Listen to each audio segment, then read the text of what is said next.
الحمد لله وكفى والصلاة والسلام على سيد الأنبياء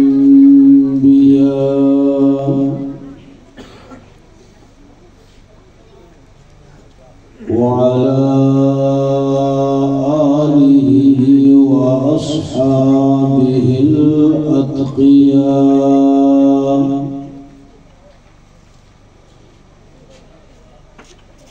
أما بعد فأعوذ بالله من الشيطان الرجيم.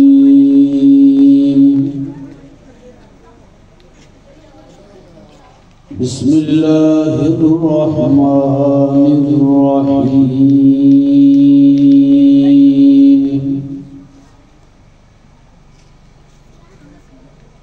من أعرض عن ذكري فإن له معيشة ضنكا ونحشره يوم القيامة أعمى. قال النبي صلى الله عليه وسلم: إن الله يرفع بهذا الكتاب أقواما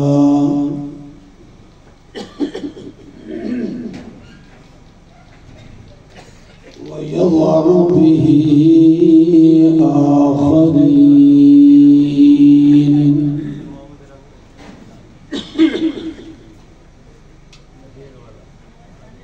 أو كما قال عليه الصلاة والسلام: صدق الله العظيم وصدق رسوله النبي الكريم. ونحن على ذلك من الشاهدين والشاكرين والحمد لله رب العالمين. تمام حضرات پیاروں محبت کے ساتھ بلند آواز سے درود پاک پڑھیں. اللهم صل على محمد وعلى آل محمد كما صليت على إبراهيم وعلى آل إبراهيم إنك حميد مجيد.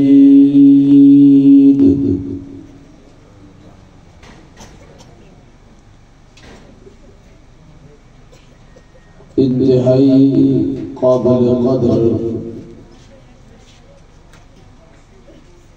معزز و مکرم علماء کرام، مشائخ عظام،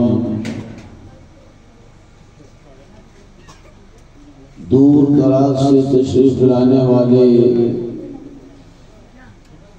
اسلام کا درد دل رکھنے والے میرے غیرت مند بزرگوں، بھائیوں اور عزیز ساتھیوں،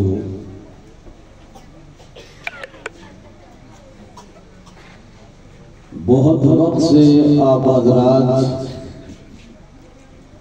علماء کرام کے بیانات اور نعت خواہ حضرات کا کلام سن رہے ہیں.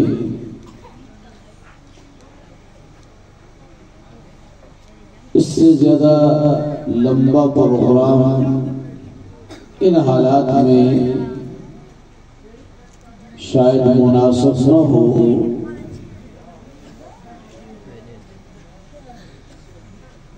میں برادر مکرم مولانا غلام اکبر ماہر صاحب دامت فیوزہم کو مدرسہ عربیہ باب الاسلام کریمیہ لاشانی گوٹ ملین کراچی میں اس عظیم سلسلے پر دل کی گہرائیوں سے مبارکباد پیش کرتا ہوں۔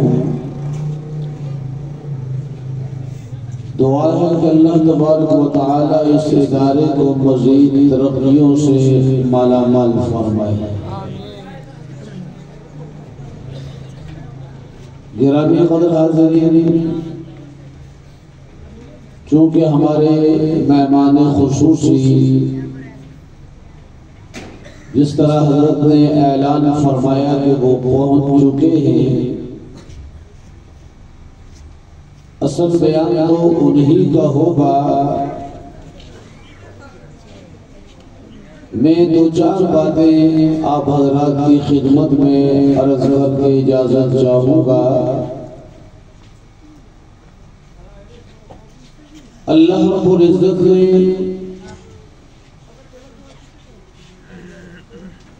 قرآن مجید فرقان حمید کو اس کائنات میں نازل فرمایا۔ ہمارے ذمے اس قرآن کے کچھ حقوق لازم کیے۔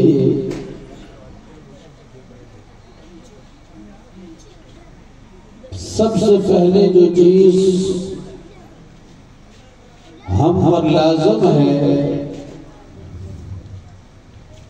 وہ قرآن کریم کی حقانیت، قرآن کریم کے لاریب ہونے پر ایمان رکھنا ہے، اور عمومی طور پر جتنے بھی مسلمان ہیں اپنی جگہ پر ہر آدمی یہ دعویٰ کرتا ہے کہ میں قرآن پر ایمان رکھتا ہوں، اس کو اللہ کی برحق اور سچی کتاب مانتا ہوں۔ دوسری چیز قرآن کریم کی تلاوت کو سیکھنا ہے، یہ بھی ہم پر قرآن کا حق ہے۔ اور تیسری چیز اللہ نے اس قرآن کے اندر کیا احکامات نازل فرمائے ہیں، ضروریات زندگی کے حوالے سے اس میں کیا تعلیمات ہیں، ان چیزوں کو سمجھنا، ان کو پڑھنا، ان کو حاصل کرنا، یہ بھی ہماری ذمہ داری ہے۔ اور اس کے ساتھ ساتھ قرآن کریم کی اس تلاوت کو، اس کے احکامات کو اللہ نے اس کے اندر جو اسرار و رموز نازل فرمائے ہیں ان کو دوسروں تک پہنچانا، یہ بھی ہماری ذمہ داری ہے۔ قرآن کا ہم پر حق ہے۔ اور اس کے ساتھ ساتھ اس قرآن کے اندر اللہ نے جو نظام نازل فرمایا، اس نظام کو عملی طور پر اس دھرتی پر نافذ کرنا، یہ قرآن کا ہم پر حق ہے۔ ہماری ذمہ داری ہے کہ اس نظام کو دنیا کے اندر عام کیا جائے۔ مسلمانوں، اس وقت ہم اپنی جگہ پر غور کر لیں کہ بحیثیت مسلمان جب ہم دوسروں پر نگاہ ڈالتے ہیں تو ہمیں کمزوریاں نظر آتی ہیں، لیکن سوال یہ ہے میرا اپنا عمل کیا ہے؟ سوال یہ ہے میرا قرآن پر ایمان کتنا پختہ ہے؟ میرا سوال یہ ہے کہ میں قرآن کی تلاوت کتنی کرتا ہوں؟ میرا سوال یہ ہے کہ میرے گھر میں اس قرآن پر کتنا عمل کیا جاتا ہے۔ میرا سوال یہ ہے کہ اس قرآن کی تعلیم کو ہم معاشرے پر کتنا عام کرتے ہیں۔ میرا سوال یہ ہے کہ میری ذاتی زندگی کے اندر قرآنی تعلیمات کس حد تک پائی جاتی ہے۔ آج پوری دنیا میں مسلمان ظلم کی چکری میں پھنس رہا ہے۔ آج مسلمان تنزلی کی طرف جا رہا ہے۔ آج کا مسلمان بے عزت ہو رہا ہے معاشرے میں۔ آج کا مسلمان جو اپنی عزت کو کھو رہا ہے، اس کی سب سے بڑی وجہ یہ ہے کہ ہم نے قرآن کے ساتھ نسبت تو کی ہے، لیکن جو قرآن کے حقوق ہیں ہم پر، ہم نے اس طرف کوئی توجہ نہیں دی۔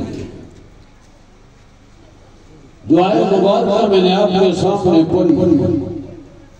اللہ رب العزت نے فرمایا من اعرض عن ذکری، وہ آدمی جس نے قرآن سے اعراض کیا، میرے ذکر سے اعراض کیا۔ اس ذکر سے مراد قرآن کریم ہے۔ مسلمانوں، اعراض کرنے کا مطلب، منہ پھیرنے کا مطلب یہ ہے کہ ہم نے قرآنی تعلیمات پر عمل کرنے سے دوری اختیار کی۔ دعویٰ ہے کہ میں قرآن کو مانتا ہوں۔ اللہ نے قرآن کے اندر توحید کا ذکر فرمایا، لیکن آج کا مسلمان توحید کے اندر شرک کی ملاوٹ کر رہا ہے۔ آج ہمارے عقائد خالص نہ رہے۔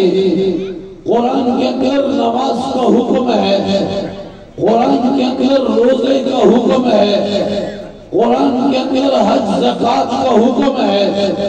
ہم میں سے وہ لوگ جو تمام نمازوں کو اپنے وقت پر ادا کرنے کی قدرت رکھتے ہیں، طاقت رکھتے ہیں، لیکن اس کے باوجود نمازوں کی طرف کوئی توجہ نہیں ہوتی۔ نمازوں کی گویا کہ اہمیت ہی نہیں۔ دعویٰ تو ہے کہ ہم قرآن کو مانتے ہیں، قرآن کے اندر توحید کا ذکر، ہمارے عقائد خالص نہیں، نماز کا ذکر، لیکن ہماری زندگی میں نماز نہیں، روزے کا ذکر۔ آج مسلمان کا گھر ہے جہاں ماہ رمضان میں 3 وقت کا کھانا اسی طرح بنتا ہے جس طرح غیر رمضان کے اندر بنتا ہے۔ مسلمانوں، محلے کی آبادی کتنی ہوتی ہے اور مسجد میں نمازی کتنے ہوتے ہیں؟ صحت مند اور تندرست لوگ روزہ رکھنے کی طاقت رکھتے ہیں۔ اللہ نے صحت دی ہے، ہمت دی ہے، لیکن اس کے باوجود وہ روزہ نہیں رکھتے۔ اللہ معاف فرمائے، بعض لوگ تو وہ جو کہہ دیتے ہیں کہ جناب ہم قرآن کو مانتے ہیں، اللہ کی ذات پر ہمارا ایمان ہے، لیکن اللہ غفور الرحیم بھی تو ہے۔ اگر ہم اپنی روزہ رکھیں گے تو اللہ معاف تو پھر بھی کر دیتا ہے۔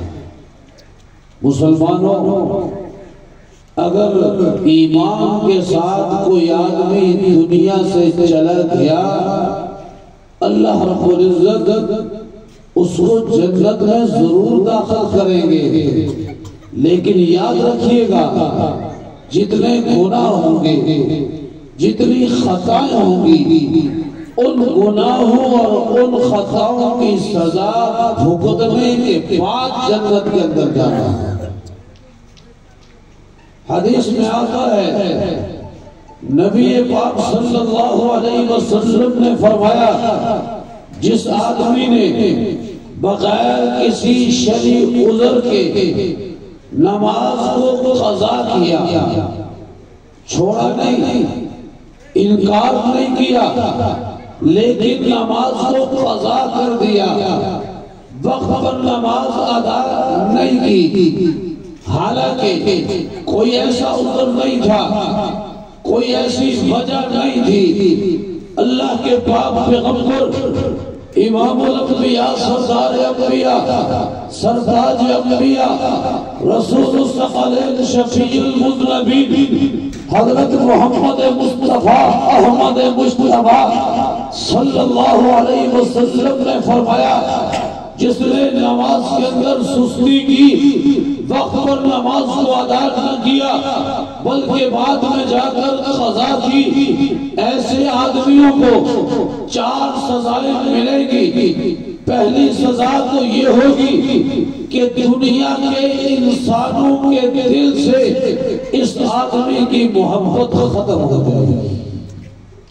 بے نمازی ہے، عزیز و اقارب، محلے والے، کسی کے دل میں اس کی محبت، اس کی عزت، اس کا احترام نہیں ہوگا۔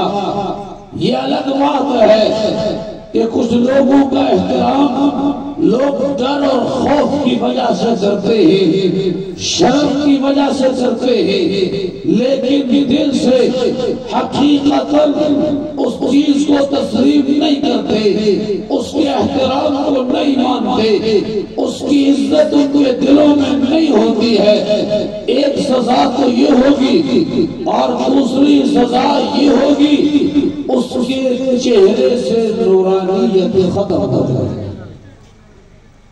اللہ والے لوگوں کے چہروں میں ایک کشش ہوتی ہے، ایک محبت ہوتی ہے، لوگ چاہتے ہیں کہ ہم اس کی زیارت کریں، لیکن جب یہ نماز کا اہتمام نہیں کرے گا، چھوڑ جائے گا، تو اللہ رب العزت اس کے چہرے کی نورانیت کو ختم فرما دیتے ہیں۔